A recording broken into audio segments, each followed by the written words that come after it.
Welcome to the Dogger Pass podcast. I'm your host, Dan Tom, at Dan Tom MMA, analyst whose work you can find around this crazy space. But here on this program, the Dogger Pass podcast, we break down high-level MMA.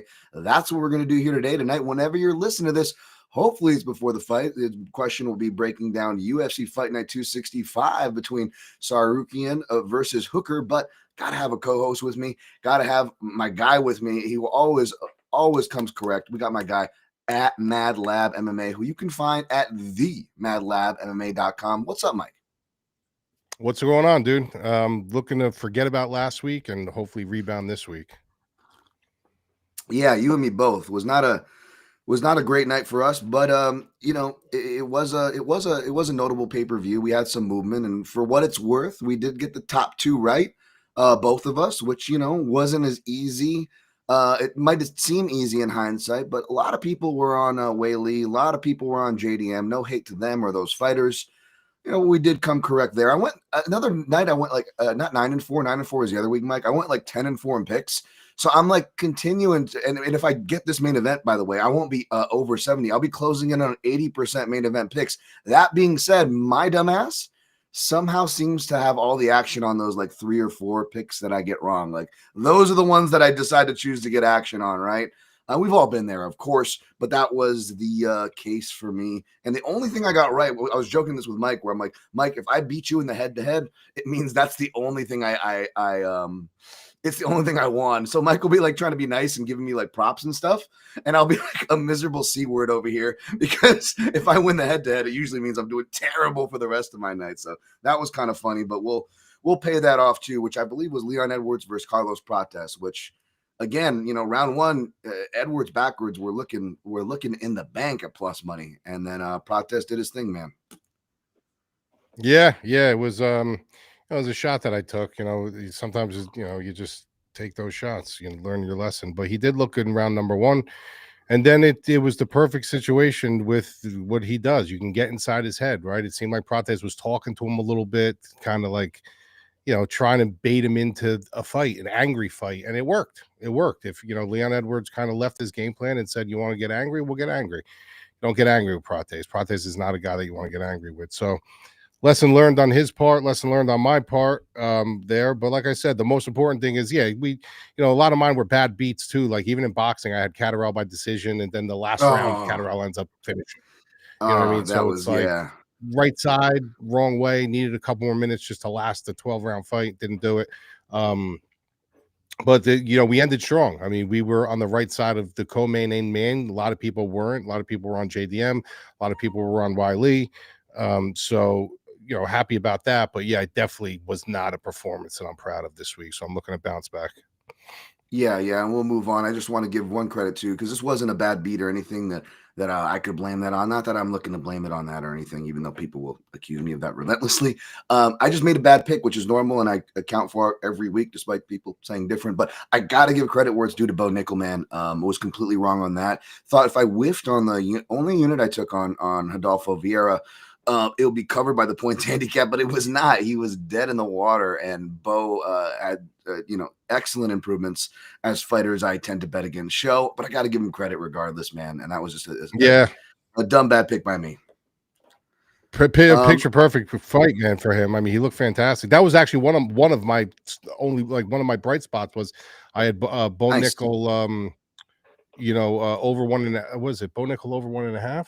I think I had. Something like that. Yeah, you did. Yep, you did. Yep. Yeah, Bo Nickel over 1.5, and that hit. But I didn't expect him to finish him with a head kick knockout like that. Like that was fucking nasty. At least it happened over.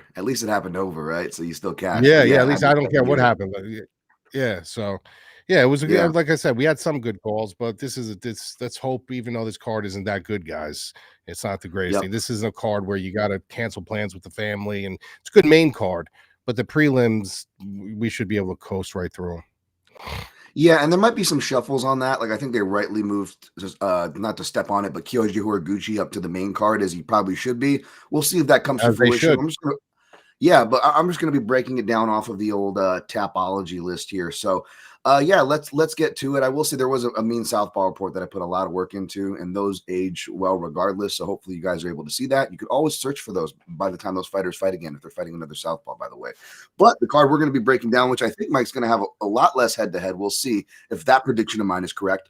But we're going to be breaking down UFC Fight Night 265, UFC Qatar, UFC Fight Night Tsarukyan versus Hooker, because we got to have three or four names for everything with the UFC here. Of course, Tsarukyan, not Hadouken, minus 550, big favorite, only has inflated more since the opener, where the comeback on your underdog, Dan Huka is plus 375. Over 3.5 rounds in this 5-round main event is set to plus 105, with the under 3.5 rounds, Mike, to minus 135. No rematch stats, no southpaw stats.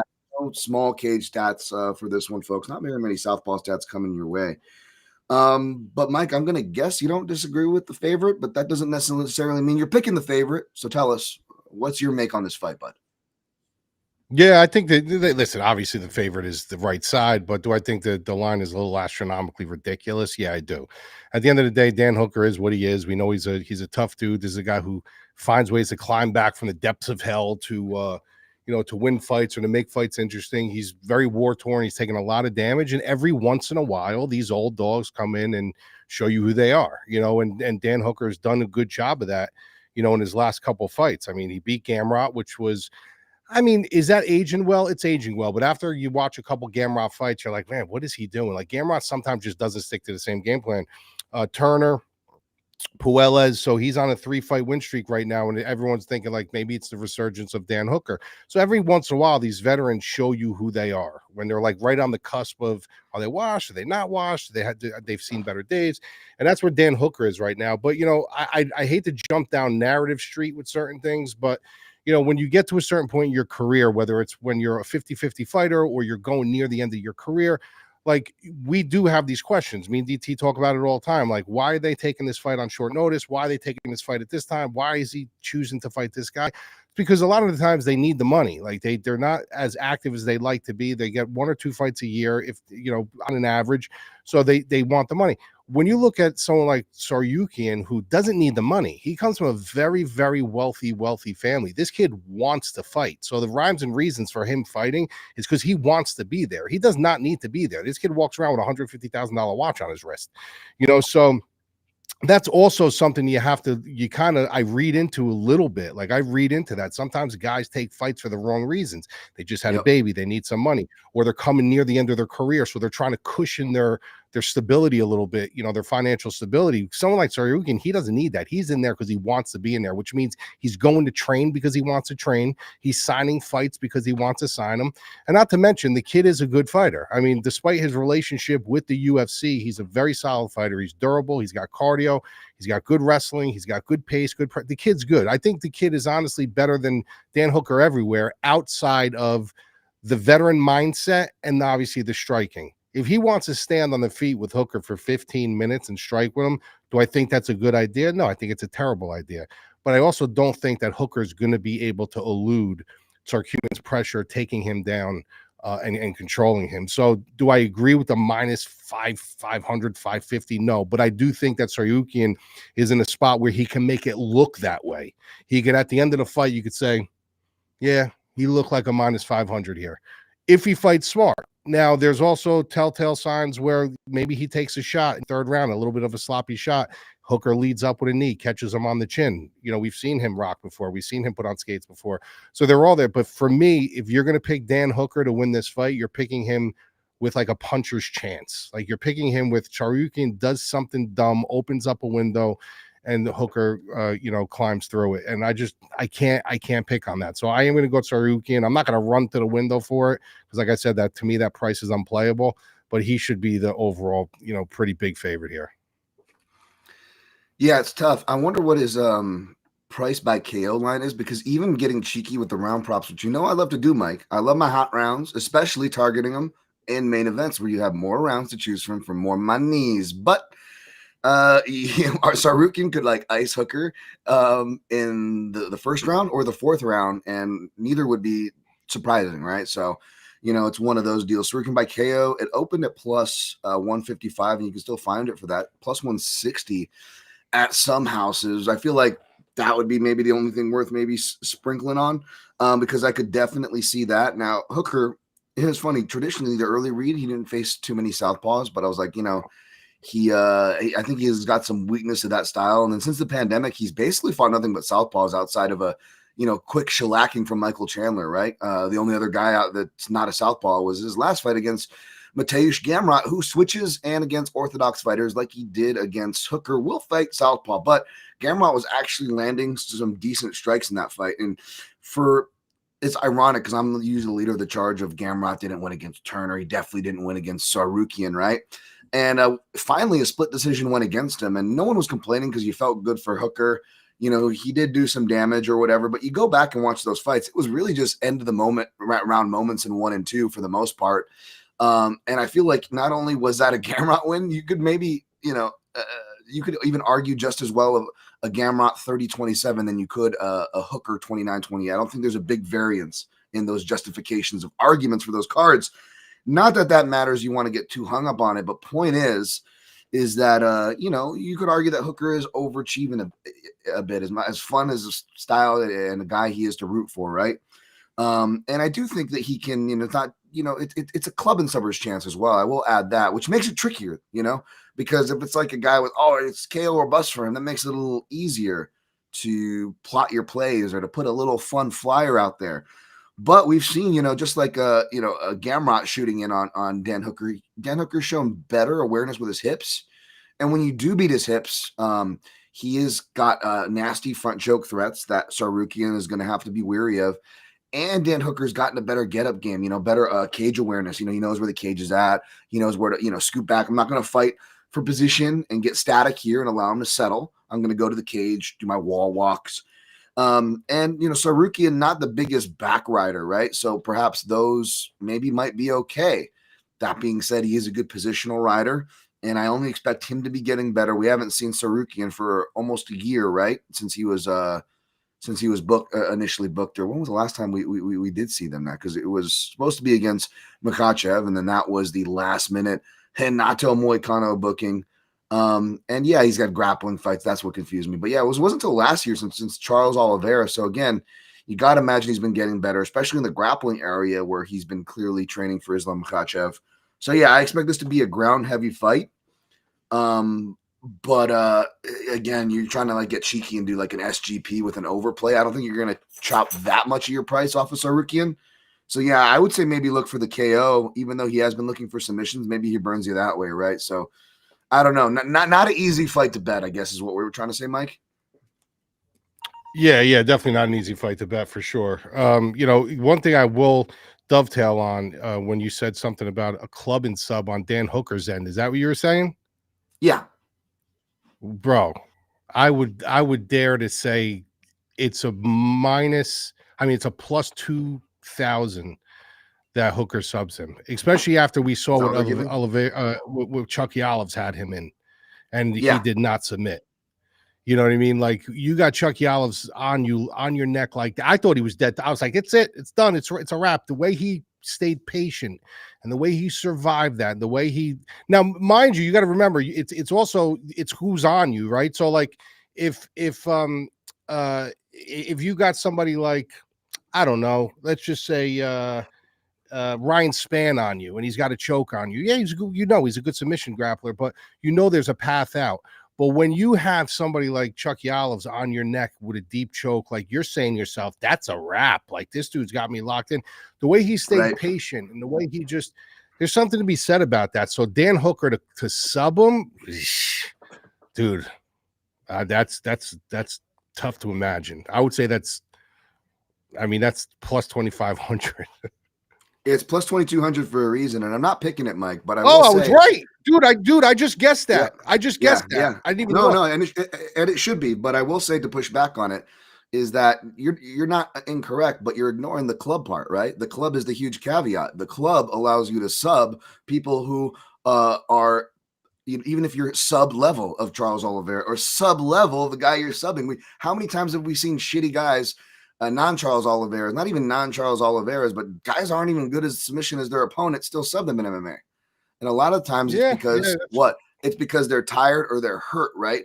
So a lot of times when I'm writing in my things, I'll write soberly. Like, I don't see anyone getting submitted soberly here. And the reason why I put that caveat in is because even though as unlikely as it might be, right? If somebody gets tired or hurt or a combination of both, then everything is out the window. Adolfo Vieira, he just fought, right? We just talked about him. And again, it's aged well because it's fluffy, right? And people have come around on Fluffy finally. I know we've been high on him, Mike. But at the same time, I wasn't even condemning him as hard as other people were, because I'm like, the dude was dead gas to rights. Like, anybody could pull, not anybody, but you know what I'm saying? Like, white belts could have put him out at that point when you're like that beat up and tired in a fight, right? So that would be my only caveat, where like he has Tsarukyan on stiff legs and he goes to shoot. He goes to shoot to recover. And then he gets caught, right? This matchup does offer that dynamic. You have the opportunist with the striking in the front chokes like a hooker, and you have a guy who's not just good at wrestling, but if he does get hurt, what is he probably going to do? He's going to shoot. So if you're a club and submission value searcher, you tend to search for those dynamics. Now, is this the dynamic you want to touch, even sprinkle on? Like, I don't even want to sprinkle on that much, let's invest on it. So I'm not telling any of you guys to. I'm not. But I'm just explaining that caveat of the club and sub, and how you can look at matchup dynamics like this that perhaps are a little more potent, a little more realistic, right? Like a plus 700, right? Like a Jalen Turner versus Brad Liddell that I hit for the club and sub, and saw it there. Brad Liddell's wrestling improved, if anything, at that point.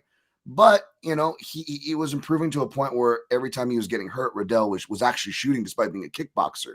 And I'm like, wow, Jalen Turner, another long, lanky, similar built guy like Dan Hooker, right?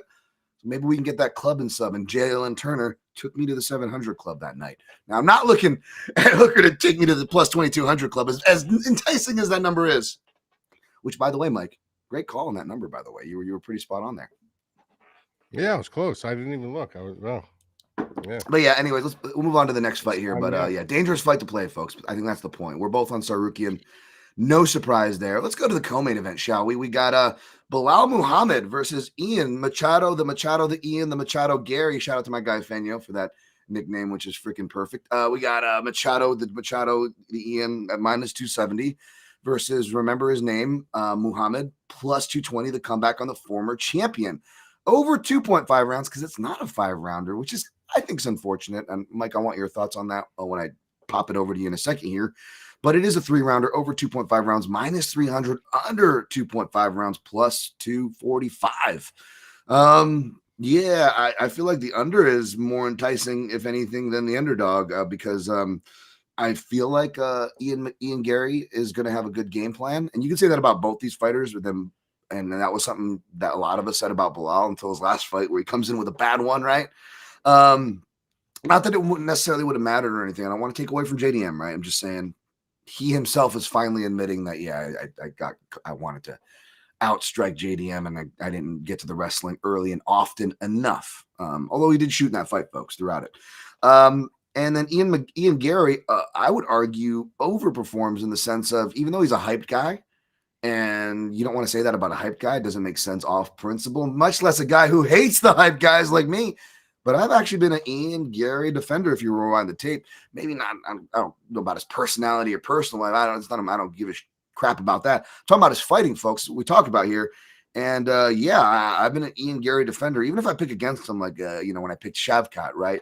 But Ian Garry, even in the losses, will overperform.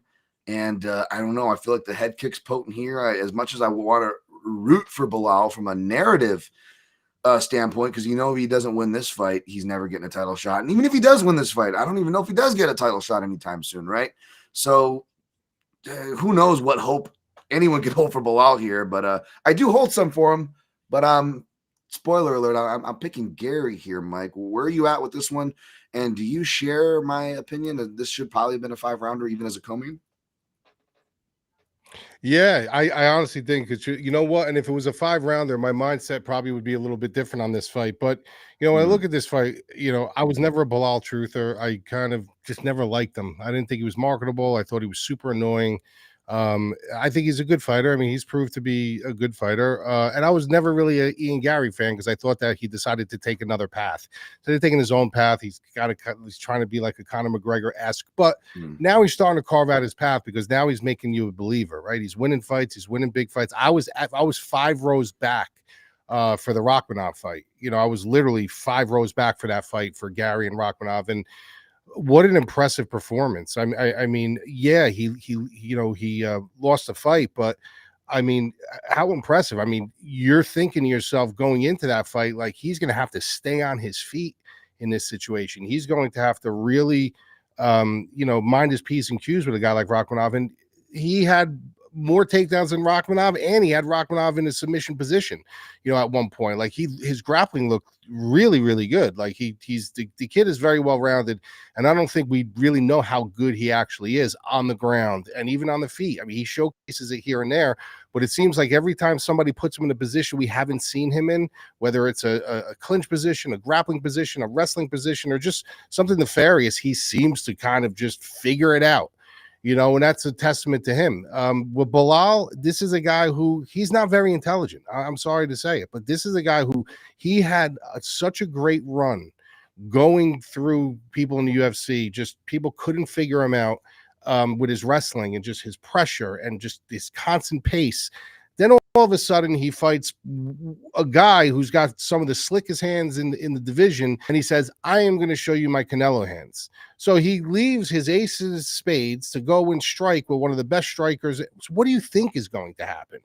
Like, what do you think? If they ran that fight back 10 times and Belal went back to his wrestling and his pressure and just constantly being on his hips, he beats JDM probably 70% of the time. But he doesn't do that. So you have no idea what this guy's going to do. Maybe it's because of the pressure of the fans saying he's a boring fighter. Even when he's like, well, when I become champion, maybe they'll like me then. Then he becomes champion, people still don't like him because he's really unlikable. I'm sorry, but he's kind of an unlikable guy. And the situation here is he going to do that again? Is he going to come out and try to say, I'm going to try to beat you at your own game? Even if he doesn't, even if he comes in and tries to implore his wrestling, I do think Garry is well equipped enough to kind of nullify that and kind of, shuck him off and keep him at range and keep him guessing with his kicks and his dynamic ability and his movement. And we got the bigger cage. I like Garry a lot in this spot, but I think all the value is on Belal. Like I do. I think if you're going to bet, if you're going to the window, I'm not laying minus 300 against Belal, like with a lot of people. So it's not an indictment on Garry. But it's not enough for me to go to the window. So I am going with Ian Garry. And I think Ian Garry wins the fight, but I do think Belal is getting highly disrespected in this spot for sure. Yeah, I don't blame you. I don't like betting on Garry on this spot. Like this is kind of like the last fight. Like the only thing that jumps out to me is maybe the knockout price because you're not even getting plus money on Ian Garry by decision, right, Mike? To your point, it really feels like despite my picks with you as well, by the way, folks. We're both officially picking Garry here, but forgive us for leaning on the podcast name, but it kind of feels more like a dog or pass spot from a betting perspective here, even when you're digging into the props and stuff, right, Mike? Yeah, I mean, if you look at round betting, right? Like if you look at you got to respect the durability of Belal, right? So even if you guys have DraftKings and you're going through the round betting and you're looking, say, Ian Garry by third round or decision, it's still minus 150. Like there's not a lot of value there. So technically, you got to hit a parlay for minus 150. You got to hit Garry and you got to hit over 1.5. If you look at Belal and you look at Belal at let's say winning method, because he's not going to finish Garry. So if and say you think he's going to win the fight and it's going to be, let me see, that's double chance to win by, you're looking at Belal. No, hold on. Exact method of victory. No, where the hell is it? I'll find it and then I'll let you know. But you're looking at good plus money. Oh, by decision. Belal to win by decision is plus 300. Yeah, you know what I mean? So it's like that. Yeah. That's a good number. I mean, that's a good number. I mean, he did for him to eke a decision, but I don't think it happens. I think Ian Garry's has momentum right now, and I like him in this fight. Yeah, and if it was a smaller cage too, I would have liked Belal more. But this is the bigger cage, and Ian Garry is going to be able to use his footwork and move around and outpoint if he needs to. So That's the most likely outcome, according to the odds as well, by the way. So let's move on from that fight.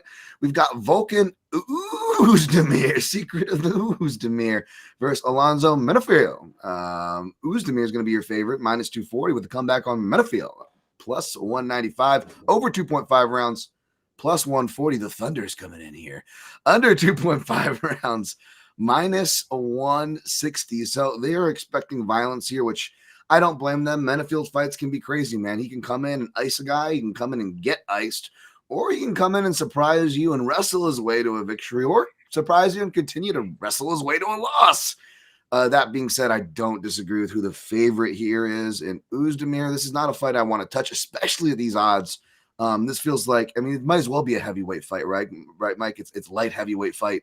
I'm leaning toward Oezdemir here, but this is a fight where, again, they're very proven products, so we can go and talk about their fights and make this breakdown much longer than it would need to be, right, Mike? But at the end of the day, if you've seen both these guys' fights, they're very volatile, right? Even though, you know, one has some fundamental striking, which is Oezdemir, and underrated wrestling, whereas, you know, Menifield has really improved his fundamentals, and I don't know if he's any longer underrated so much in his wrestling abilities. You know, even got some submissions in there.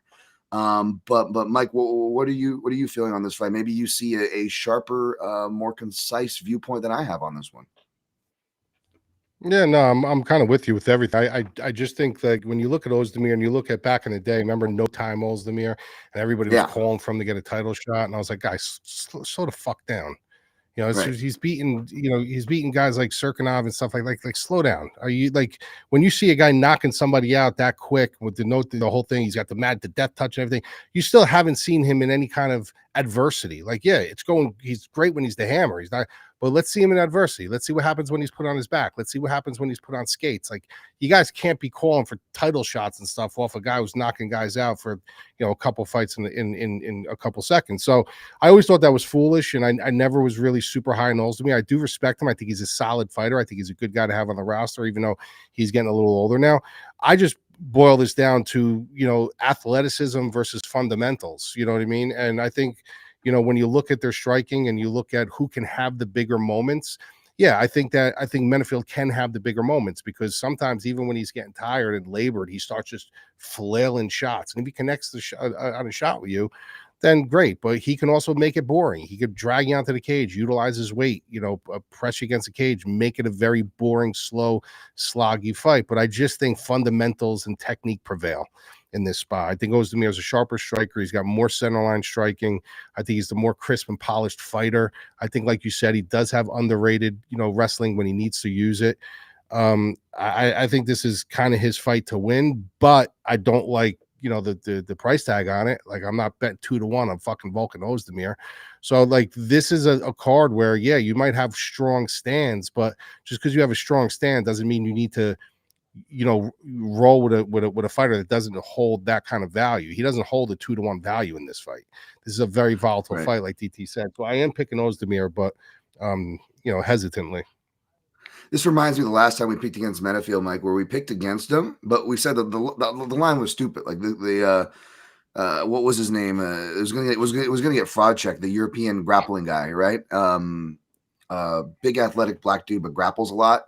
But yeah, and we said that and it's the same decision line price, by the way, plus 5-1 to 6-1 for Menifield by decision. And we said that's actually live in this fight, because they were going to grapple, because you had another grappler that was probably going to make Menifield grapple back at him, right? That's what killed my under last week. Makanchikal lived up to his name. He just came out and he tried to give Serghei a conjugal. He just immediately pushed him against the cage, got him to grapple back with him, grabbed his junk a couple times. Again, it was a full conjugal from Makanchikal there. But yeah, like for this fight though, even though Oezdemir is not going to come out and grapple him, I do wonder, Mike, I'm putting, you know, kind of a tinfoil hat cap here, is does that make Menifield lean even more into this wrestling that has been constantly showing up in this latter part of his career, right? And if that's the case, even though I'm siding with Oezdemir as the more durable party, something Mike mentioned last week, I need to remember, right? No chin, no win. Not that Menifield is like, you know, in like Beneil Dariush territory with his chin, but he's definitely, I would say he's the less durable guy here, but he's got the better cardio, right? So what I'm saying here, folks, is I basically think you should, if you're touching anything, you touch the over for plus money.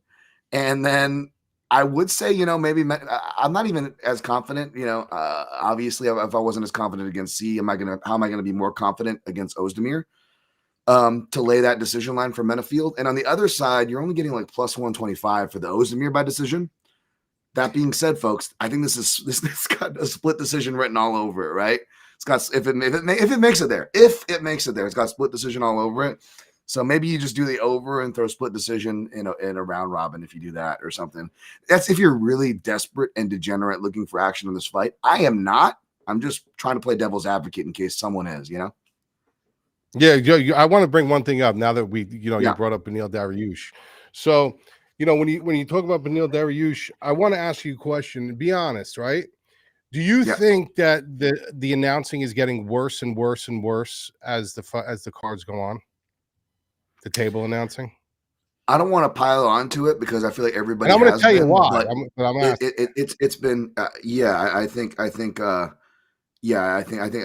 there's been just general issues of just not knowing the from the rules to protocols to the more subjective stuff, which I think you're gonna touch on right now, Mike. Well, I'm just saying, I thought it was fucking crazy how BSD folds Beneil Dariush front ways. Like anytime a fighter folds front ways, like if you go back and you get knocked, but you fold front ways with your hands out like a duckbill platypus, dude. And then Joe Rogan comes out and says, well, to his credit, he was trying to get up. I'm like, trying to get up? What are we fucking doing? Yeah. What do you mean he's trying to get up, dude? He didn't even know. I don't know if Joe was just trying to defend fucking the other the follow-up shot, but yeah, I did not see what he was seeing there. I was like, what do you mean? Well, he looked pretty dead. He was trying to get up, and I'm like, trying to get up? Yeah. The fucking guy thought someone threw him in the Atlantic Ocean. He thought he was swimming for his life, trying to get up. I mean, some of these calls on the table are just asinine. Anyway, I had to bring that up. No, that was ridiculous. That was like I couldn't believe it when I heard it, kind of a thing. Like, what? Really? Okay. But yeah, in this case though, Menifield, probably the not as durable character, but also the guy that could end the fight as well. But I'm going to go Oezdemir by decision. But again, folks, I think the split decision, the overs for this to be an ugly, stupid fight is completely on the table. So if you're going to play anything, play into that because there's not a solid angle or line otherwise, in my opinion. All right, let's go to the next fight. We've got this interesting one. This was a classic Joe Silva matchmaking. We've got Jack Hermansson moving down a welterweight somehow, facing Myktybek Orolbai. I was moving up from lightweight back to welterweight. He was a tweener there. Orolbai is minus 250, and Hermansson is plus 200, over 2.5 minus 155, under 2.5 plus 135. It's Orolbai, but I mean, I always say accidentally Oral Boy, which I mean, could you think of any worse job at a restaurant than, Oral Boy? Like, hey, Oral Boy, you got customers. Oh, fuck again. You gotta march out from the back. Anyways, Mike, save me from my from taking this in a weird direction here. But this is a weird fight, right? Like, what the heck do you make of this? Is this one that you don't even try to even touch or predict until weigh-ins, where you make sure Jack can make the weight and the fight is on? And even if we maybe put that to the side and just try to break this down from a styles perspective, I still feel like it's a tricky fight from that perspective too. Do you feel me on any of that, Mike?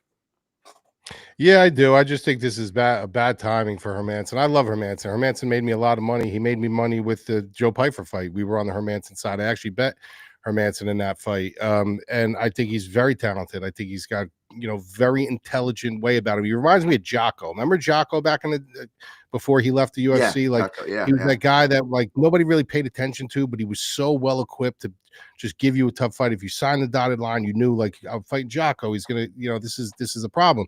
And that's what Hermansson is. But this is bad timing, man. You don't come back from a knockout that he's come back from in this amount of time. He needed to take a little bit more time off. Like for me, coming back after that starching that he took, that was fucking brutal. He's coming back 4 months later. I mean, to fight this fight, and you're fighting a guy who is completely war stricken. Like this guy wants to just create havoc and chaos. And I mean, look at a fight against Robeski. Like if Robeski couldn't get out, that was a absolute war. I mean, he had a pineapple on his eye, and he just kept moving forward and moving forward and moving forward. I think this is a great fight if you're making this a couple months from now. I don't like the fact that he's coming back this early from a knockout like that. I just don't like. You become trigger shy. Your axons aren't all the way recuperated. There's just a lot involved. There's a lot involved because you got to remember, like, people are looking at, well, it was 4 months ago or 5 months ago. Okay, yeah, but you got to remember, he still had to go to training camp. He still had to train. It's not like he was laying on the couch and then all of a sudden it's time to fight. All right, let me get up. I'm recouped. Like, you still have to go in and train. You still got to go in and spar. You still got to go in and take shots. And I just don't like it for him. I really, really don't. I think this is Orolbai. I think this could be a 30-27 or inside the distance line for Orolbai. So give me Orolbai here. Yeah, man, whether you're talking about a weight class change up or down, right, Mike?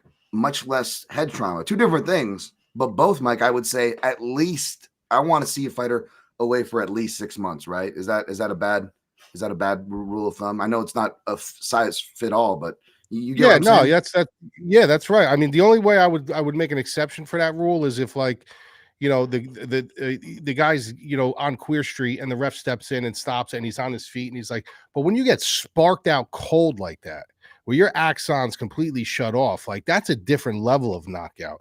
You could be knocked out on your feet, or you could be on Queer Street and you're not intelligently defending yourself, and yeah, you're kind of knocked out, but you're not knocked out. You're still, your legs are still there. But when you get sparked out cold, that means your axons just cut off. That's it. The light switch went off. At least 6 months, at least. Yep. And I don't like that from Jack. So, and the two things here I will say that worry me from the Orolbai side is, one, back to the big cage, you're going to have a guy in Jack Hermansson who loves that lateral movement, dancing on the outside. I think that, there could be some issues there with Orolbai tracking him down. I want to point that out, right? And the other flag is, even though I do think Orolbai does track him down and get him to the ground, and probably, especially if Jack's not 100%, his confidence is gone, or whatever confidence he brought got beaten out of him at this point. I think it's going to be like a ground and pound finish, Mike. But when it is on the ground, the other spoiler to think about is the leg locks and submission savvy of Jack. I know we've seen him at the wrong end of some leg locks with Roman Delice in that calf slice or ground and pound finish, right? But he's also upset people too, and we really haven't seen Orolbai. I'm sure he's defended a bunch of those. Again, in his region of the world, you get a lot of Sambo crossover, which, you get, the Dagestani wrestlers, like, a lot of them actually come from Sambo, which has connections to judo, which means there are leg locks, right? And there's leg locks in combat Sambo and Sambo as well. So that is one thing I'll be curious to see in competition if we get that look for Orolbai. But I'm going to go Orolbai here. Probably by like round 2 or round 3 would be maybe the ways I would play pre-flop. But again, I want to see the weigh-ins first. I want to see them next to each other and other things. And even though that might do me more harm than good, I want to see it, I guess. And I'm not in a rush. Like a lot of these fights, by the way, not in a rush to play this one, though, Mike. Yeah, agreed. Okay, well, let's move down to the next fight. By the way, this might not be the order. I'm hoping it's not, because I heard that Horiguchi will be moved up to the main card, but again, it's not listing in the current order right now, so I'm just going to keep going down to a heavyweight fight that's on the main card. We got Serghei Spivac versus the Big Meal Shamil. Shout out to Triple C Chronic Combat Conversations for their nickname there. The Big Meal Shamil Gaziev, minus 140 for the Big Meal, Mike. Plus 120 on the comeback for the Polar Bear. Spivac, plus 120. Over 1.5 rounds, minus 135. They're giving some respect to the fatties here. Under 1.5, plus 115. And I referencing fatty's going to fatty as far as heavyweight overs, which shout out to a fellow Canadian there, Brad T for that term. But yeah, I do think this one probably goes over. But Spivac, another guy where kind of like a Menifield, right? Where like, okay, I don't know if his chin so much is on the Dariush spectrum. We got to have like a scale, like the Pantoja Dariush, right? Chin spectrum. Where do you fall? God, why do I got to curse my guy for the next coming week? But yeah, Spivac is a guy who can crumble and get out of there, right? Which is unfortunate. Like I rarely say this or whatever. Like I didn't want to say, last week with taking away from Islam Makhachev because the fight, probably goes that way anyways. And I picked Makhachev to win, but it was one of those fights where it was like, man, JDM just looked like he lost. Like, you could tell me there's no way this guy's winning. Even if I pick JDM, I'm like, yeah, he's not winning this fight just from the way they come out. And Serghei Spivac was like that when he came out to fight Cyril Gane. The guy just, I don't even know if you can count that sample size, was just looked shaken and scared from Jump Street on the walkout, was just rushing and wading in. But on his best days, he is one of the few heavyweights who can not just wrestle, but he's got that Sambo style of wrestling, which, again, we haven't seen Gaziev go against, and he's from a different part of the world. He's Dagestan from Abdul-Manap's camp, as opposed to Kyrgyzstan, when I just mentioned Orolbai. But the point is they've seen a lot of Sambo, obviously. So those step-through Sambo-type throws that Serghei Spivac, the Moldovan, does, I got to imagine Gaziev has seen it. Gaziev has shown some good takedown defense in the open, but he's also been taken down in fights by not the best takedowns. He has good get-ups instincts, was really urgent, covers the head, right, and looks to get up immediately, which you don't see for a heavyweight, much less a guy of his build. You might not expect that from him, all plus signs. However, he does turtle to his base, which, again, you're safe at for heavyweight because there's not a lot of back takers. And Spivac is not exactly a back taker, but as we've seen in, what was it, the Sad Belly Sakai fight and stuff, like, he knows how to ride guys who turtle, right? And he can get those kind of like, Dagestan style cross wrist rides. He can play from top side, hit a head and arm, do all these things, especially if you tire, which Gaziev has, and Gaziev, before I kick it to you, Mike, I will say, because, it's almost funny when I, research his profile. You don't want to see, like, okay, was he, especially these Dagestani guys, right? Like, everybody's like, gooning all over him. Let's see what their accolades are, right? And like, what are they the master of sports on? And a lot of times you'll say, like, oh, master of sport in combat Sambo, master of sport in hand-to-hand combat. What's that? But then you'll see these guys like Timur Valiev is the same, where it's just like background, like, I was in accounting in college, and like, I was engineer. Like, it's not even these fighting jobs. And with Gaziev, you've got like stuff like that, like educational stuff. And the only physical thing on his background was that he was the hold on for this, Mike.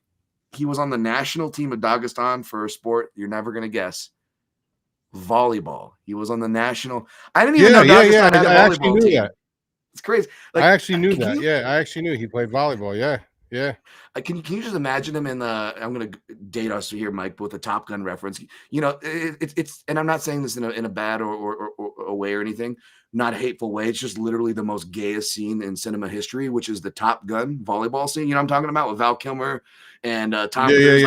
Like, I didn't even think you could make high fiving look gay, but that montage like makes everything look super gay. Yeah, it's great. It's great. Yeah. It's hilarious, and I'm not hating, by the way. It's not coming from a hateful place. I'm just saying, imagine Shamil Gaziev in that. Like, it was like the Predator scene where it's like all these guys are all jacked and ripped, and they're all greased up and like partying with the boys. And you imagine like Shamil out there just jiggling in slow motion with his sweat dripping off his Dagestani beard. Dog tags on.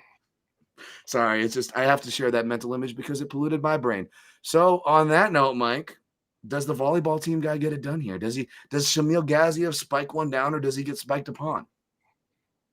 Both of these guys shown, edges of very good ability, and then they both crumbled. I mean, if you look at the fight with Gaziev and Rosenstrike, I mean, I don't think I've ever been so pissed off watching a fight. Not because I was on a certain side, but I'm just like, bro, what the fuck is going on here?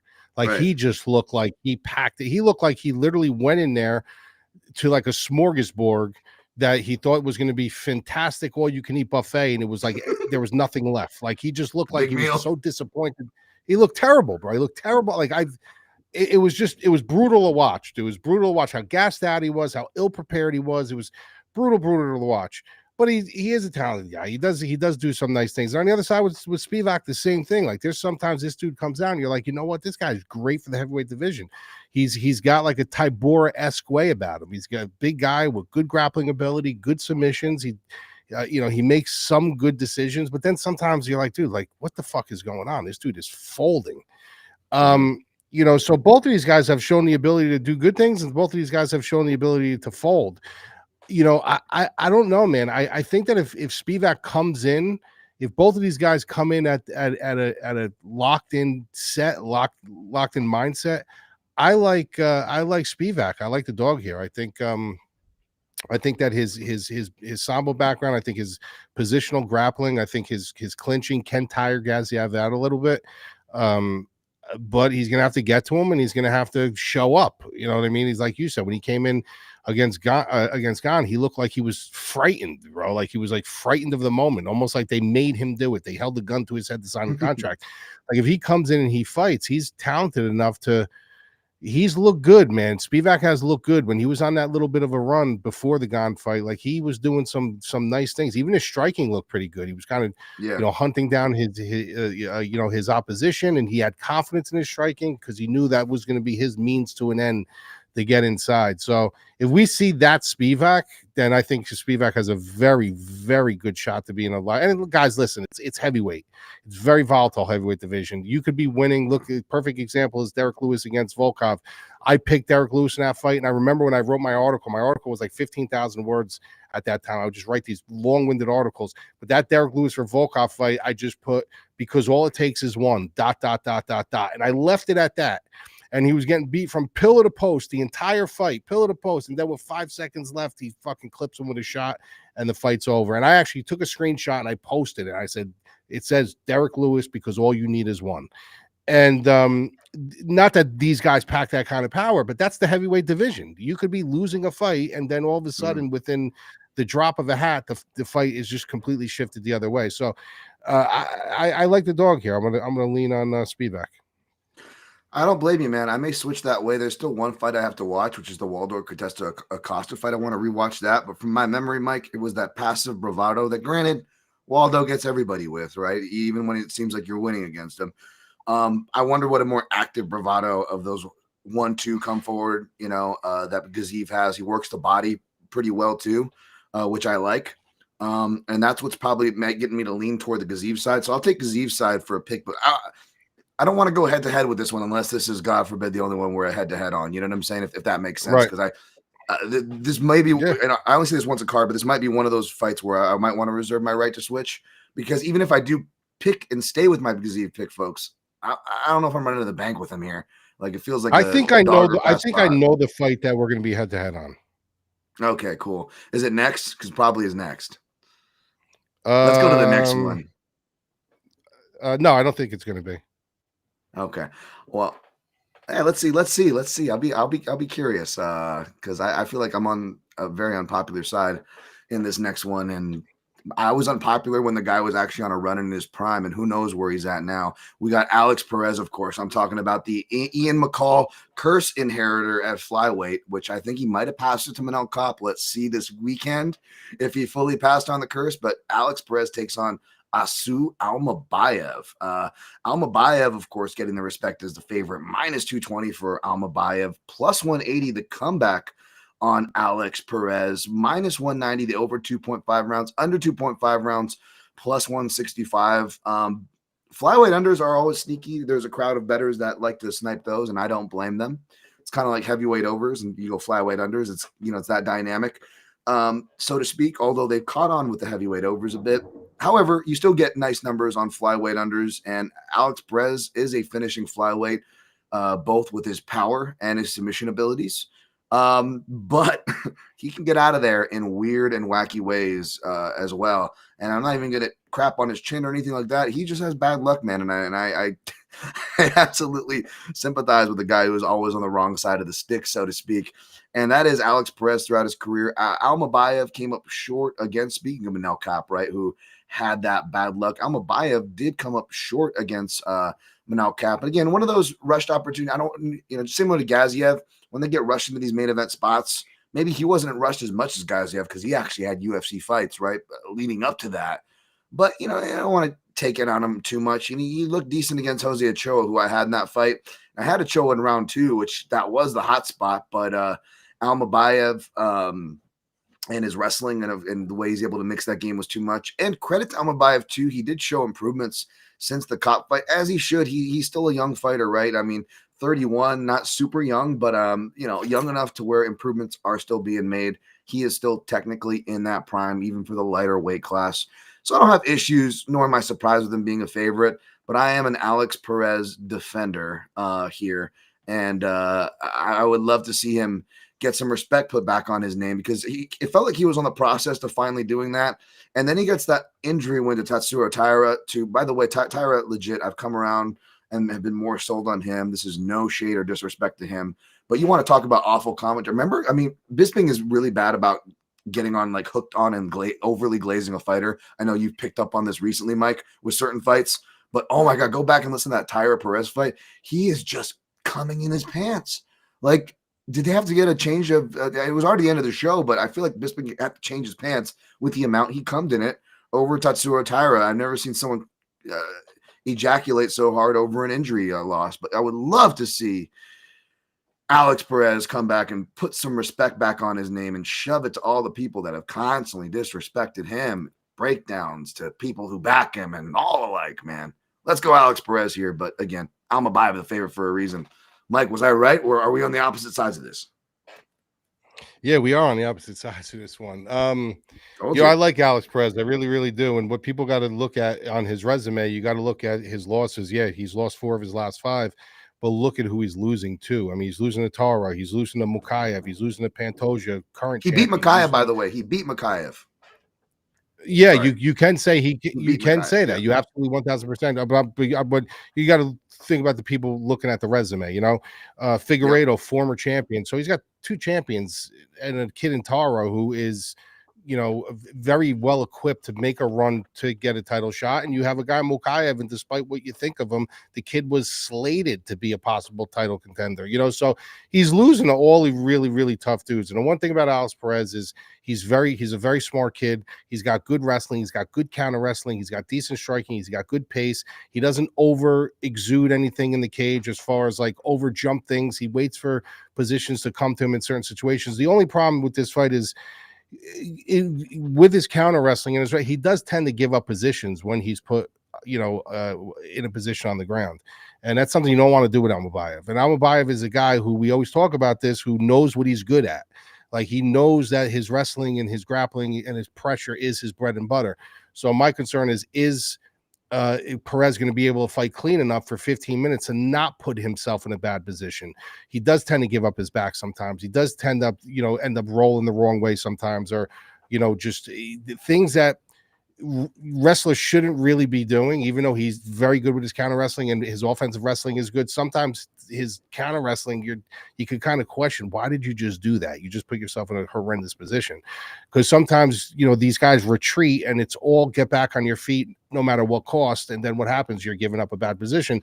And you can get away with it a lot of times with guys who really aren't fluid grapplers or really aren't eyeing that grappling. Maybe they want to let you up. Maybe they just put you on your back to fucking control you a little bit to catch their breath or just to gain some control time. But Almabayev is doing it for a rhyme and a reason. So I think it's going to be a good fight. I think Perez can probably come out and maybe even make an argument for round number 1. But I think as the fight gets tired and I think he's going to start finding his hips. I think he's going to start really putting that pace on him.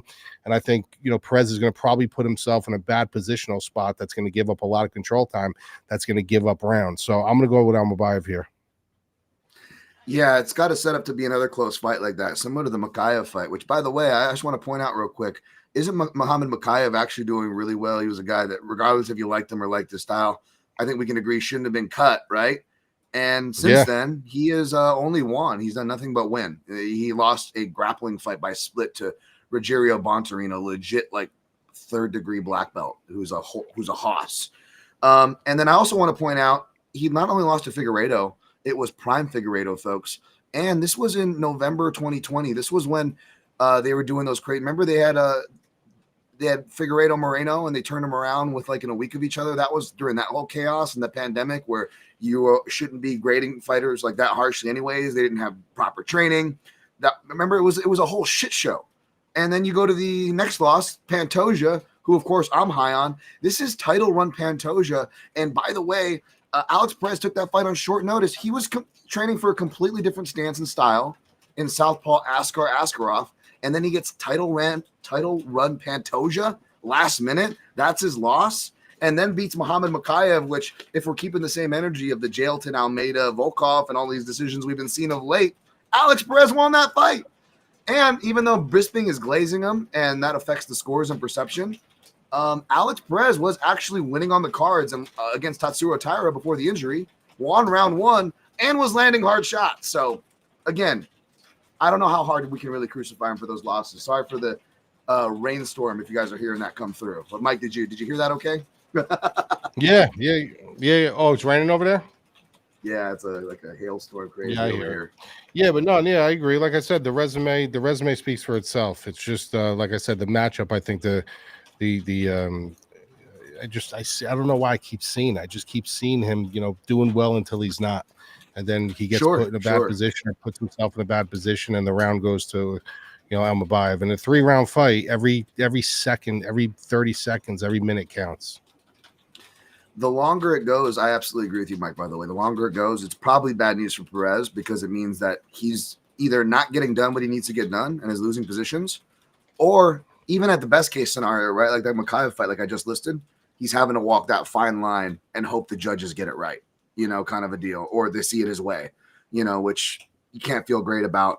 I'm not sure if you can get a better line if you're going to be attacking a same game parlay or anything like that.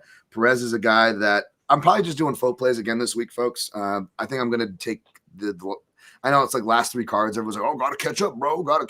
Like, I'm down ridiculous amount of units this year, last year, this crazy bad run. I'm not going to harp on it, but do want to account for it, though I will get no credit for accounting for it, Mike. But yeah, I'm done. There's better things I can do with my money than spend it this year. I you know me, I usually like to do my animal hospital charities and things like that with winnings, and that's probably not happening this year again, which really bums me out. Not that these people expect it, nor people should, but it feels good to give back. And I'm looking at my bankroll now, and I'm like, you know what? I'm probably just going to be donating all this, and I could be doing much nicer things for other people. It's the holiday season coming up, folks. Make sure you're thinking about others. So, yeah, I just say that all to say that I will still be posting the entertainment plays like I did a couple weeks ago. I'm going to be going back to that probably. So, that being said, Perez is one of them, man. Perez is one of them I'll be firing on. And let's mark this for a potential head-to-head, Mike, because as is the case, like you had me I lost 2 in a row. And on the third one, you gave me the graciousness, or the fourth one or whatever it was, you gave me the graciousness of taking the dog. I think I'm up 2 in a row now because that's how we keep trading these head-to-heads. So I want to make sure that I am on the dog side of our head-to-head to make things copacetic. You know what I'm saying? Sounds good. All right. Sorry about that elongated I didn't want to say a rant because that's unfair and people will just label that just to shit on me anyway. So it doesn't matter what I'll say. So let's fucking move on. Luke Riley versus Bogdan Grad is the next fight there. Luke Riley comes from Paddy Pimblett's gym. Minus 265 for Luke, plus 215 for the super soldier who looks like he's on AIDS. Sorry, Bogdan Grad. Plus 215 for him, over 1.5 rounds, minus 200, under 1.5, plus 175. Luke Riley is the guy on my prospects to watch list this year. And sure enough, like many of those people, as that list ages really well, because analysis is what I do. I'm not just held down to some betting record, folks. Yeah, surprise, surprise, Luke Riley made it in. Surprise, surprise, people are talking highly about Luke Riley. And I think they should. He's got all the stuff that, you see from Paddy Pimblett, except better instincts and technique at boxing range. I like this kid's instincts overall. And I think he's got a higher ceiling and more promise than Paddy Pimblett, which I don't think should be crazy to say, but people will probably look at me crazy to say it, especially if he comes out and shits the bed, as I'm sure I just condemned him. But Bogdan Grad is an action fighter whose durability can surprise you a lot of times, for better and for worse. But either way, however long he's there, he will give you an action fight. So I hate to say classic setup fight. UFC wants this guy to win. But this is a setup fight for it to be a good fight and probably a win for Luke Riley, in my opinion. What's your opinion, Mike? Yeah, Bogdan Grad, he's very, very fun to watch. This is a guy that if you're looking for dogs to target, especially in a DraftKings perspective, the thing with like something like DraftKings is you can, sometimes you get put in a corner, right, where you're like, I don't like any of the dogs, but I got to, choose dogs to fit in my lineups, or to, Bogdan Grad's a guy that when he is a dog, he is kind of targetable because he's a dog, he's going to fight every minute for every dollar that you have. And there's also a probability that if he outdogs you, he's going to win the fight, or he's going to make it uber close, because that's what he does. He tests your inner dog. But he reminds me a lot of the Damage, of a Darren Elkins type. Not a super athletic guy, He wins on sheer determination and will, and that's all fine and great. But eventually, you're going to run into these guys that are super technical, super sharp, that are going to just kind of expose that. They're not even going to care because they're not going to need to utilize so much dog because they're going to be able to keep you away from the outside. They're going to be able to chip at you from range. They're going to be able to understand how to utilize the real estate of the cage. And all that I see with Riley, it's basically, can Riley stay off his back? Like, just stay off your back, keep it in range, pick and poke and prod at him, damage him up, mark him up, cut him up.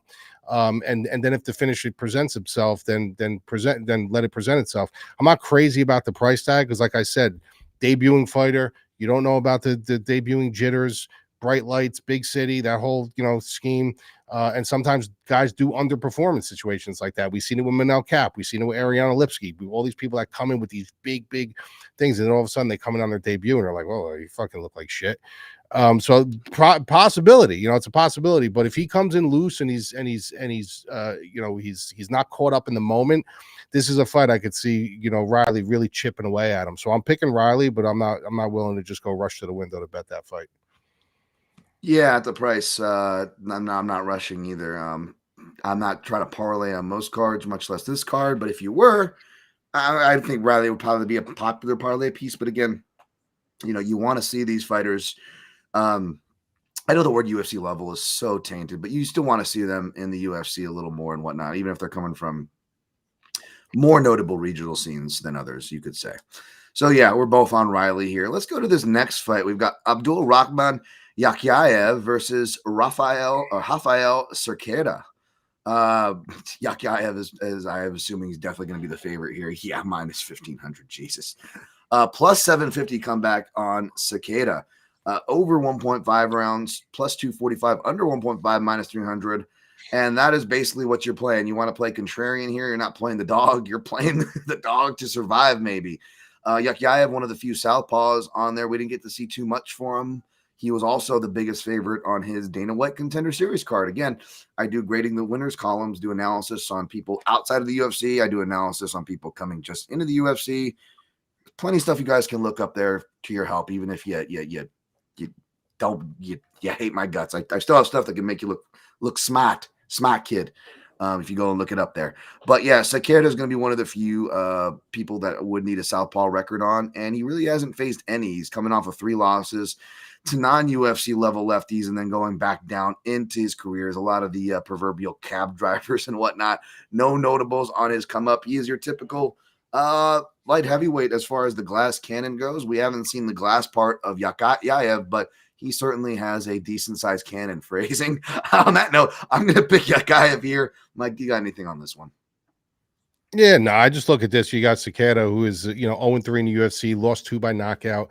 Yes, he really doesn't have nothing, and he looks the part. He looks the part. But on the other end, with Yakhyaev, like with that price tag, come on. First of all, that's unbettable. Second of all, even from a DraftKings perspective, 9,800. Yes, should he win this fight? Absolutely. But what kind of sample size have we really seen from him? Like 7, majority of his fights have ended in the first round. That always scares me. That always does scare me. But I mean, this is his fight to win. I mean, there's nothing that the UFC, especially Dana White, loves his Contender Series guys. This is a guy who's coming in with some hype behind him. He's not going to throw him in with an 0-3 guy expecting him to lose. So yeah, give me Yakhyaev here inside the distance. All right. Let's go to this next fight here. I'm curious if we have any kind of let's see. Maybe the next fight. This could be one. Maybe we're head to head. We'll see. We got Kyoji Horiguchi. The Gooch, baby. The Gooch is back. He's facing Tagir Ulanbekov. Tagir Ulanbekov minus 195. The Gooch Horiguchi plus 165. Over 2.5 rounds minus 280. Under 2.5 plus 230. Again, back what I said. Flyweight unders are tempting, and I think this is another tempting one, especially if you're not liking a side because Horiguchi has the knockout power to surprise a guy like Ulanbekov. That personally, I took a flyer on guys like Clayton Carpenter. And even though maybe if I didn't pick him, gave respect to his last opponent, was that Bekzat, Almakhan? As far as someone's going to be testing this guy Ulanbekov's chin soon. He's just so frail making this 125 limit. He's older now. And that's just going to, my canary in the coal mine, these tall, lanky guys who cut a lot of weight. And then when they get older, 34 years old now, as a flyweight. And I know Horiguchi's not young, but he is the more natural fighter, not having to cut a lot of weight, about the same age, 35, very experienced as well. But yeah, man, I don't know. I want to take a flyer on the Gooch here. I'll make it my official pick. Don't get me wrong, but like as far as my faux plays here, yeah, I have Gooch written right under Perez with a question mark. I want to see if the line gets better. I'm not sure in this case. I think the line will get better if you do like Alex Perez, because again, you got the OV versus the guy everybody hates and is old, as the soggy dick special, if you will. Shout out my guy Pepe. He loves those. Whenever you always count on me to be on at least one, folks. But I'll be honest about it. I'll be transparent about it. I'm at least self-aware about it. I'm not telling you I'm right. I'm the one, bro. Listen to me, bro. But I will lean to Kyoji Horiguchi in this spot. It makes me nervous, Mike. It makes me nervous. Where are you at on this one?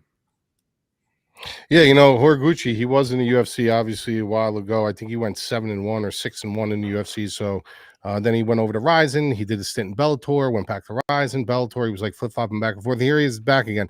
Ulanbekov is a guy who I usually pick, in spots, just for the mere fact that he's got those long limbs. He's got some nasty front chokes, some good ninja chokes. Like he's very, very tricky. But the thing with him that scares me is every time I pick him or every time I bet on him, even if he wins, he just makes things way too close for comfort. Like, when he's on his game and he finishes you, fantastic. But when you're in a dogfight with him or you're in a close fight going down the stretch, he kind of opens these windows and allows you to give you an opportunity. And Horiguchi is not a guy that you should be given an opportunity to. Like if he drags this fight deep and he starts to back up or he starts to open up these windows for Horiguchi, this is a kid who absolutely he's not only a powerful striker, the kid is kind of well-rounded everywhere. I like the dog in this spot, and I don't pick against Ulanbekov often, but I think that Horiguchi is definitely a live dog here. Yep. He's definitely a live dog here. So you're going to lean toward him to your pick then, Mike? Officially? Yeah, Horiguchi. Yep. Okay, all right. We're not head-to-head on this one, folks. So maybe in the next one. This next one's really interesting, man. It also has some really interesting line movement. I just mentioned one of the fighters, Bekzat Almakhan. He's facing Ilia Topuria's brother, Aleksandre Topuria. And Aleksandre opened as a bigger favorite, but he's still holding serve as a slight favorite, minus 120. With you're basically finding even money. Bekzat Almakhan got bet to at minus 100. Over 1.5 rounds is minus 200, under 1.5 plus 175. Yeah, man. So this one I was leaning toward Bekzat Almakhan, but the line movement has made it less sexy to me because I wanted plus money on him now. And now it's like, you're getting to the point where you could say it's a favorite or pass maybe because you're getting a buy low spot if you're a believer of Aleksandre Topuria. But for me, I still haven't seen enough of Topuria. And even though we arguably haven't seen much more from Almakhan, right, on the other side, boy, does he have a really solid style, solid motor, kind of like a mini Marab in there. And those styles are always bankable to a certain extent. You know what they're going to do. They're going to, he's going to fight for your dollar. So completely understand the people coming in on the plus money. Just bummed that I missed it, even though I'm not really playing this week anyways. But you know what I mean. I still get passionate. I still dig into these things, folks. Still giving you what I got. Still excited for these fights, believe it or not. And yeah, man. So I'm still going to stick with him as my pick, Mike. But yeah, I don't know if it's going to end up on my slate at this point. Does that make sense? And where are you at on this one? Wait, who you picking? Almakhan. I just hate that the price is now pick him. I liked it better when he was plus money, and so I'm picking him. Yeah. But now my boner to play him is went soft. Yeah. So, I look at this fight and I look at Topuria, right? And I always say this in sports, there's always like the better brother. I mean, there's certain spots where there's not, you got the Sharp brothers, Sterling Sharp, Shannon Sharp. Both of those guys were great. But then you got like the Peyton Mannings and then you got the Eli Mannings. Like there's always the one brother that's better, and that's why I look at here. I think people are burying their hatchet on the Topuria name a little bit too much. I'm not saying he's a bad fighter. I'm not saying he's bad at all. but we got such a small sample size, and that kind of you lean towards the name Topuria. Well, he's got the camp, his brother's making sure that he's set up and this and that, but that may be all true. And when you look at Almakhan, you're looking at a guy who I think he also gets cushioned a little bit because of his fight with Umar.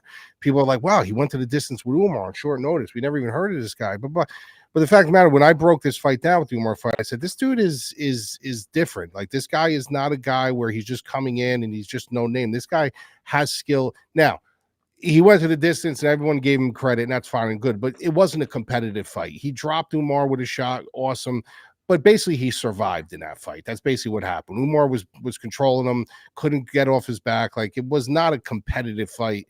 He dropped Umar, the crowd went nuts, everybody was like, holy shit, and he survived. So that's basically, but he still got his fluff and he got his flowers and his cushions for doing that. Then he comes back and he beats Brad Katona. Brad Katona, I don't care what anyone says, how weird he is or whatever, even though I don't agree with the camp that he trained at, he won the Ultimate Fighter 2 times. Like, to win it once, you got to be good. To win it 2 times, you got to be good. Like, Katona's a good fighter. And Almakhan beat him. Like, I just think that in this fight, I think the Topuria name is getting a little bit too much shine than what it deserves because of his brother. I like Almakhan here. I do. I get it, even though it's pick'em. But I think that if Topuria's name was like Laxter or something like that, I don't think the line would be where it is right now. I think Topuria's name is pushing a little bit more public money. So I do like Almakhan in this spot. Yeah, you just reminded me that he did get it done much easier than I predicted him to against Katona. And I still felt good about him in that spot. And I think whatever I had him parlayed with probably went down the hole. So I didn't get to enjoy it that much, but you're absolutely right on that analysis. Even at plus 100, I may still play him, folks. So again, I shouldn't be too serious about a slate that it's unofficial anyways. But what are you going to do? Real quick, I just want to give a shout to people in the chat. Tasteful Thickness. You've been duped. You expected a white man on Mayo Media. Yeah, if that's your guys' complaints about me, my skin color, then there's definitely nothing I can do to win these guys over, Mike. However, we do have some positive comments. Bill Norman, I appreciate the breakdowns every week. You guys are an important part of my weekly research, and this is my first live. I appreciate that. Thank you, man. The positive comments, especially when we both get shine, which we both, I would say deserve it, especially Mike, but maybe a little bit my way too. I appreciate that a lot. So thank you guys for that. We also got a Cloud V Belal, L to JDM aging like milk. Also, dad ass getting spanked this weekend.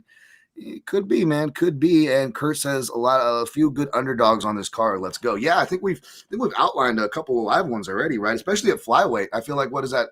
2 out of the 3. Me and Mike are siding with the dogs here at flyweight.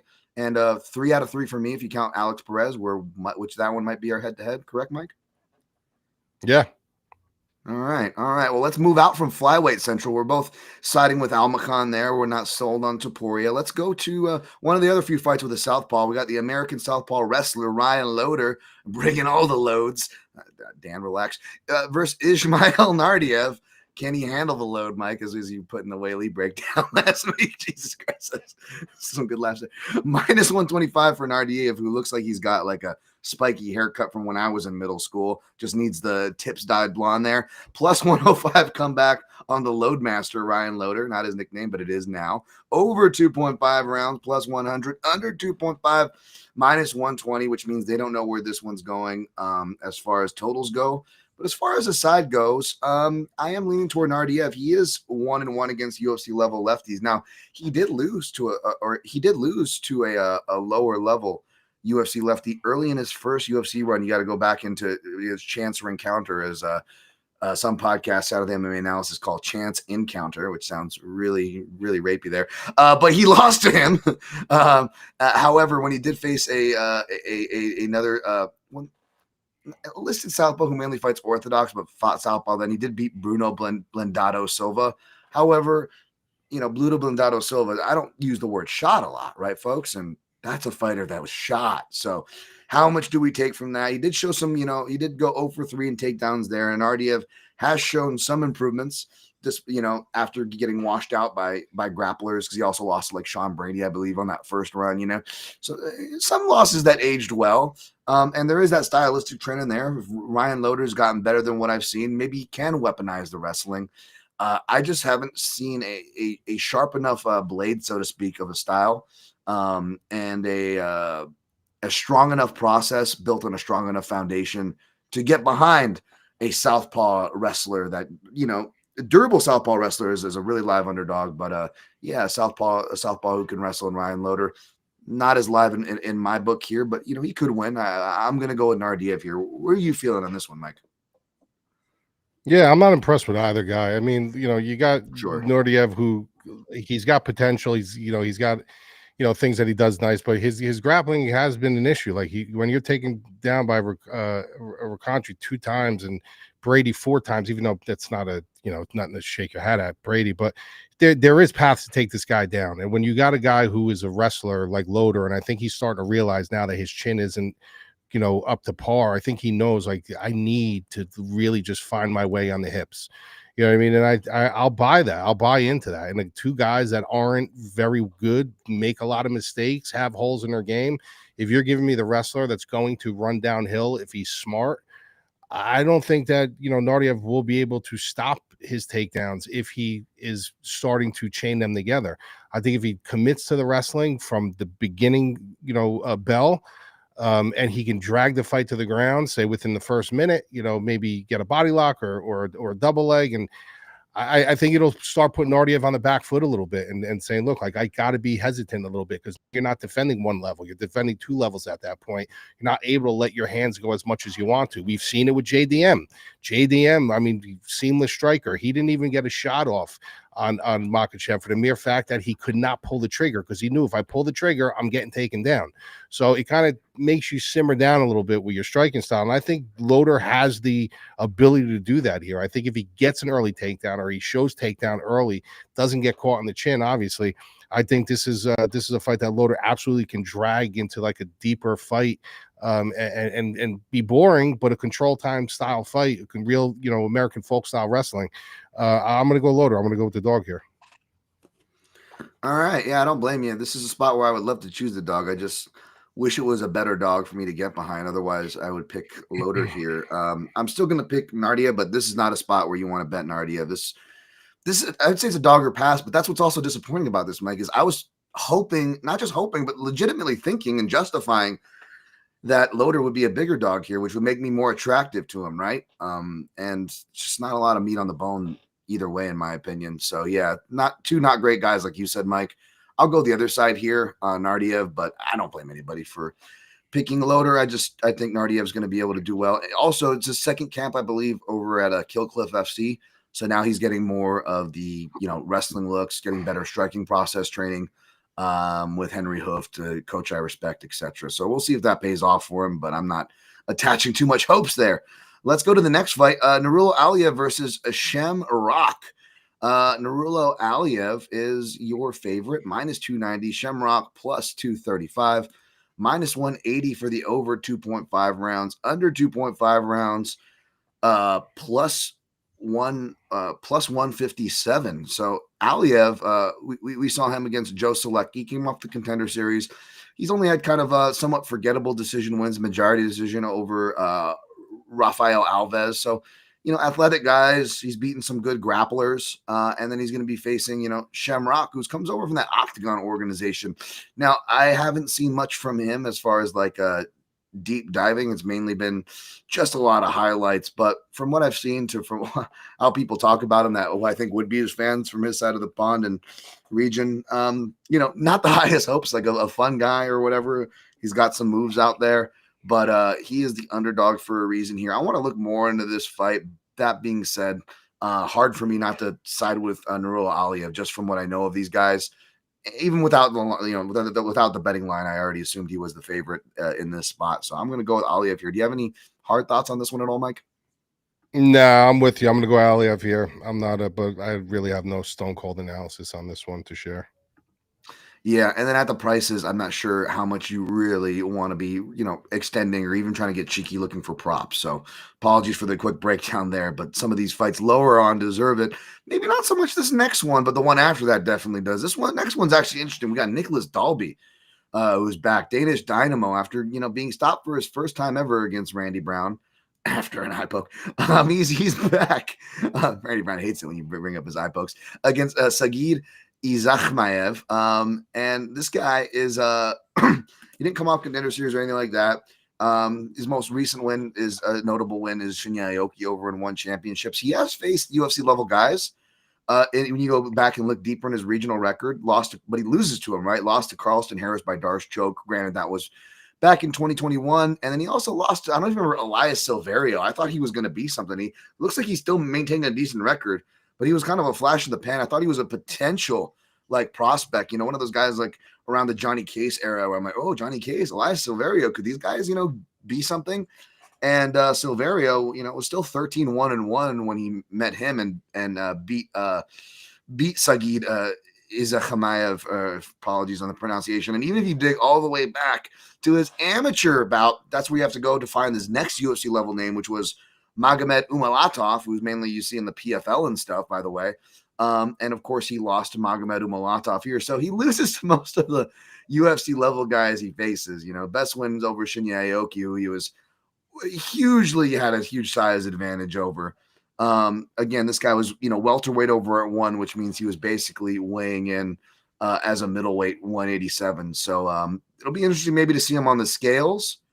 But yeah, I'm sorry, Dayton. I must have missed the graphic there on the odds. I think I totally skipped over that. I was on a different window. But yeah, even without the odds here, I can tell you that my pick's gonna actually be on the name I can't pronounce here. Serghei, what is his name? It is Yakhyaev, but Dalby is always a live dog that I respect. Mike, what's your opinion on this fight? Yeah, I don't got much to say on this. I mean, if you look at Dalby when he came back to the UFC, he was one of those guys that he left, he made his adjustments, and he came back, almost like Brendan Moreno did. Like there's some guys that actually do that, and he did that. But I think that he was overachieving, and I think that 4-fight win streak is kind of running its course now. Even though he lost to Fakhretdinov and he lost to Brown, okay, Dalby's tough. He's gonna fight for your money. There's no doubt about it. He's in there and he's game, but this is a situation where I just think that he's going to be behind it a little bit. Like I said, I think the run he came in on was great. I think he's a dog. I think he was overplaying his hand a little bit, and I think now he's starting to come back down to earth a little bit. It's going to be a tough fight. It's not going to be an easy fight. It's going to be an interesting fight to watch, but yeah, I'm going to have to go Izzy here. Yeah, and I do like what the little that I have seen from I can't even say this guy's fucking name. Jesus Christ. This guy should have been a contender series with his fucking name. Just call him Izzy. Sagid Izzy, yeah, Sagid Izzy, yeah, whatever.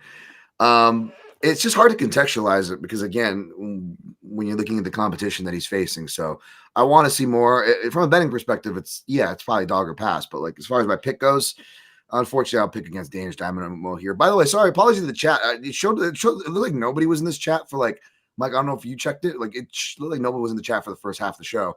Then all of a sudden names appeared. And then all of a sudden there's a whole previous section of guys that like Dirty Reg, Ryan Bibas, my guy Lazy Bed, shout out. MMA plays in the house. Some of our regulars were here. So that made me feel a lot better. What's up, guys? I apologies for missing you guys. I'm grateful you guys are grateful. You all the real ones. I need to focus on you guys more as a vocal majority than the other names in there. So apologies for missing you guys in the first round. Hit the like, subscribe to the Mail Media Network, share this out. It's appreciated. Your guys' presence is always appreciated. Just wanted to take a chance, take a minute to acknowledge the chat before we knock out this last fight, recap, and get on out of here. We got Marek Buljo versus Denzel Freeman at heavyweight. We got another random, what was it, the Australian card or whatever? They put the random American heavyweight versus the random international heavyweight. This is just slop. I haven't looked into it, to be honest, and I don't feel one modicum of being feeling bad for not looking into it because it probably doesn't deserve it. We got Denzel Freeman minus 195, comeback on Marek Buljo plus 165, over 1.5 rounds plus 120, under 1.5 rounds minus 140. What did this open at? Freeman actually opened as, this did a complete line flip. Freeman actually opened as a plus 160 underdog, so he flipped to minus 200. I'm sure that was for a reason, but I'm not someone to blindly fade the market. I don't want to talk out of school when I haven't taped it. Mike, have you looked at this fight at all? No, but I'll tell you one thing. I did look at, like, I have to look at the records and stuff like that. And when I looked at Bujos, I saw that he fought a guy named Michael Douglas, right? So I was like, oh shit, Michael Douglas, right?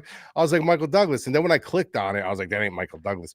But I mean, who are these guys fighting? I mean, what are we doing here? I mean, Michael Douglas did not look like Michael Douglas. He looked like someone with fucking salami tits. You know, that's the kind of level of opposition these guys are actually fucking fighting here. He wasn't. So It wasn't I a mean, Michael Douglas wearing my glasses. yeah, like, falling I down. was like, check this out. This guy's name is Michael Douglas. So yeah, I got nothing to say, but I'm gonna go with Denzel Freeman, but I got no lean here. This is a That's fight like when where I I'll was. be making a snack. Yeah, same. That's like when I interviewed what's his name, Sean O'Connell, who commentates for PFL now. I was like, Sean, on your record, you knocked out a guy. You knocked out Dave Thomas, founder of Wendy's. How did any athletic commission sanction you versus Dave Thomas, founder of Wendy's? And he had a good laugh at it. He actually said that he actually went and got Wendy's after knocking him out, which was hilarious. Beat Dave Thomas, founder of Wendy's. All right, let's go back and recap. And perhaps someone said a best bet. Would that be better for a card like this? Yeah, Mike, let's do that. Let's do it. All right. Think of that. We've already got our head-to-head, right? Our head-to-head is going to be Alex Perez versus Almabayev. I think that's fair, right? Yeah. Yep. Oh, okay. So that'll be our head-to-head, folks. So from top to bottom, we're both picking Tsarukyan over Hooker. We're both picking Machado Garry over Belal. We don't love the betting on either of those, by the way, especially for the favorites, but those are our picks. We're also picking Oezdemir over Menifield, but again, that's a crazy fight, right? But that's our pick. We're also picking Orolbai over Hermansson, but that's, even though our pick's going to stay the same, still interested to see the weigh-in for that one, right? We're both picking, or no, you're taking Serghei Spivac, aren't you? You're taking a dog shot there. I'm taking Big Neil Shamil, correct? Okay. And again, that one where I could end up, that's the one where I reserve my right to, folks. I could end up being on Spivac too officially. There's one more fight I want to look at for that one, but I'll take Gaziev, Big Neil, for the purposes of the show. I'm on Perez, baby, for my dog Almabayev. Will be who Mike has. That'll be our head-to-head. That'll be our Bane Pinkman battle for this week. And I'm still trying to get my hands on Serbian film, Mike. Let me know if you need any help getting a hand on the films that you have to watch to pay off. And we can, review them on our next time we get a fight like a Denzel, what's his name, we get a junk fight like that. We're both taking Luke Riley over Bogdan Grad. We're both taking Yakhyaev over Cerqueira. Horiguchi. Are we both taking Horiguchi over Ulanbekov? We are. And maybe that should be the I'm curious what Dayton's dog of the week is going to be, but maybe that should be the Benji Boy dog of the week. I don't think he has one this week, he said. Okay. Well, let's make Horiguchi the Benji Boy dog of the week. And by the way, Mike, I even have these I'm even okay with the racist stuff, Mike. I don't care about that. As you guys saw, I can roll with that. But like, don't ever talk crap about my dog. You don't talk crap about a man's dog or a man's mother unless you want to get John Wick, right, Mike? And people were Exactly. I haven't had a break since losing my best friend during this show. And after this week, I'm finally going to have a week off, folks. So we won't be here next week. And just by saying that, apparently I'm a pussy who needs to get over it, Mike. But you know what? Screw it. It's I just wanted to pay respect to the dog that we have on this year program that passed away. And yeah, man, grief and all that stuff's important. So make sure you're reaching out to people over the holiday season. Not to step on this recap here, just want to say that. And it's important. The worst thing you could do this time of the year, folks, is not reach out to people. So shout out to those who do, and a nice middle finger to those who don't. But let's move on. Let's go to what else do we have? So Horiguchi will be our Benji Boy dog of the week. Shout out to Benji. And again, can I get some skull sign in there, Mike? I feel like I go on these rants and you're just quiet. You can call me out, by the way, if you don't agree. Because I'm letting you go. I'm just letting you go. No. Just I agree. Tell him to fuck up. Sorry. Anyways, I just feel like I'm defending myself here half the time. But Almakhan, we're both taking Almakhan over Topuria. That would have been the other dog choice. You're taking Loader, which I don't blame you, but I'm taking Nardev, so that's another head-to-head. We're both taking Aliev. We're both taking Izzy Yakhyaev, and we're both taking Denzel. But yeah, apologies, folks. Apologies for I'm not making excuses for. I own those every week, but I will apologize. Again, if I haven't been 100% Hopefully you guys can understand why I'm usually crawling to the finish line toward the end of these runs. And hopefully we can close out the year strong. But Mike, I'm looking forward to the week off next week, buddy. Yeah. I mean, I got other shit going on with boxing and NFL, but yeah, it's going to be nice to have a little bit of a break. Yeah. Got two big boxing fights, by the way, guys. Got two big boxing fights this weekend. You got Benavidez fighting, and you have a very odd line I'm not odd, but it's very rare that you get a -110 and a -110 on a big fight, a boxing fight, which is Devin Haney this week. So I'm going to be breaking down the Haney fight. I'll have leans on that, and I'll be breaking down the Benavidez fights. I'll have leans on that. So if you want some boxing as well, come over to madlabmma.com. We got you over there. I got my best bet What is it? I What is figured it? out. What is it? I'm going Tsarukyan inside the distance -140. I was thinking about TKO, but you know what? ITD covers it. Let's do that. I like that. I like that a lot. I was either going to say that or my second choice, which I don't even like as much, was just going to be Bekzat money line because it'd fight for our money and it was a decent line, even though we missed the plus money. But I like that way better. That is the best bet. Tsarukyan, ITD. I'm writing that down. I'm going to lay it. Find me at Dan Tom MMA on Substack, on artist formerly known as Twitter. And again, in these YouTube comments, I post it all for free there, alternatives and this, that. Usually we've had having stuff hitting. Last week was not a good week, but we'll see if we can bounce back this week. Mike, anything to say before we get out of here on your end? No, man, let's just have a good week. Let's make some money and enjoy the week off, guys. Yes, enjoy it, folks. Absolutely enjoy it. Dayton, anything to say before we go, buddy? No dog blessings, nothing like that. Anything? I feel like we've ignored you, buddy. No dog this week for me. Obviously, I don't even think there was a woman on this card, so no reason for me. Nope. That's why, because there was no on this card. That's no, right. I'm just joking. Yeah, have a good week off next week, fellas. Thanks, man. Yeah, you blame the Sharia law over there in Qatar for no women being booked on this card, by the way. Going to the sports wash. To the sports wash, yeah. But yeah, anyways, seriously, have a good weekend. Again, holidays are probably a tough time for a lot of people out there. So remember, as much as, it's tough to celebrate and enjoy yourselves. But remember, reach out to your family members, make sure people are okay, especially this time of year. And whatnot, it can be tough. So good luck on your picks and plays, folks, and always protect your neck.